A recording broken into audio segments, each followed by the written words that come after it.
hours of sirens, explosions and anti-aircraft fire. Last night, Russia launched 400 drones and 18 missiles, most targeted on Kyiv. We could see and hear it all in the center of the city.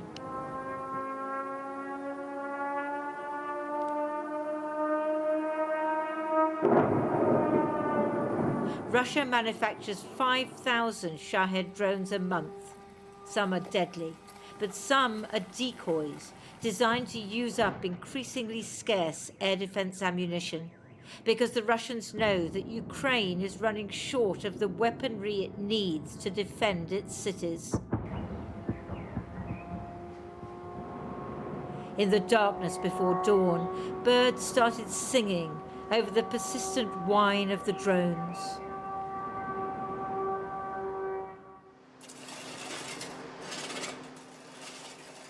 The morning cleanup has become routine. After 3.5 years of war, everyone knows what to do. Still, the strain is palpable.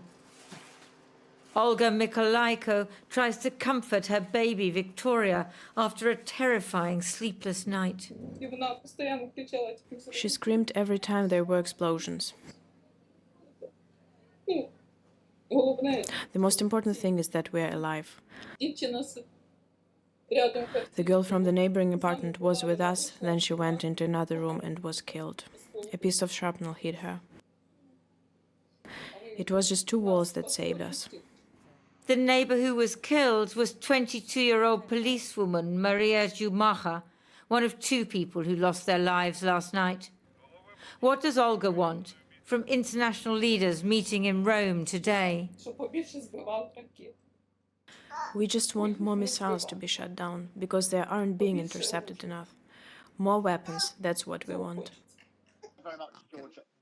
That sentiment was echoed by the Ukrainian president in Rome for what's been dubbed the Ukraine Recovery Conference, as if Ukraine were convalescing after a long illness, not barely surviving nightly attack.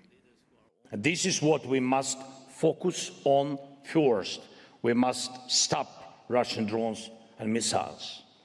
And this means more air defense supplies and more investments in interceptor drones, air defense systems, and of course missiles. And I urge all our partners, increase your investments. The US Secretary of State was in Kuala Lumpur, meeting his Russian counterpart on the fringes of the ASEAN conference, channeling President Trump's newfound frustration with President Putin. Look, the president's been pretty clear. He's disappointed and frustrated that there's not been more flexibility on the Russian side to bring about an end to this conflict. The last 2 nights have brought destruction from the skies. Here in Kyiv, everyone fears what tonight will bring. In the last hour, President Zelenskyy has emerged from that meeting for the Ukraine recovery in Rome, mainly with the Europeans, also with an American delegation, to say he has this positive political signals from America that arms will be restored. And that is more important than anything else to him at the moment, because the pause in weapons supply has caused so much trouble on the front line. And here, because Kyiv is being pounded every night at the moment. Now, he also said that he was going to send his defense minister, Rustem Umerov, to Washington as his new ambassador there. Now, that's really interesting, because Mr. Umerov, well, he's tall. We know President Trump likes tall men. He's military. He has relatives who apparently live in Florida. He's negotiated with the Russians. He's the kind of person who might get along well and impress the Trump administration.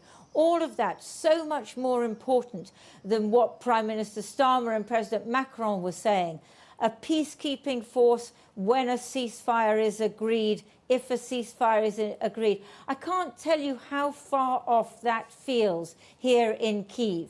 Because on the front line, the summer offensive, the Russians are making progress. And here last night took a terrible toll on Kyiv. If you watch our piece about what it was like to be in Kyiv last night and think about those vague plans for the future compared to getting weapons now, I think you'll understand the difference.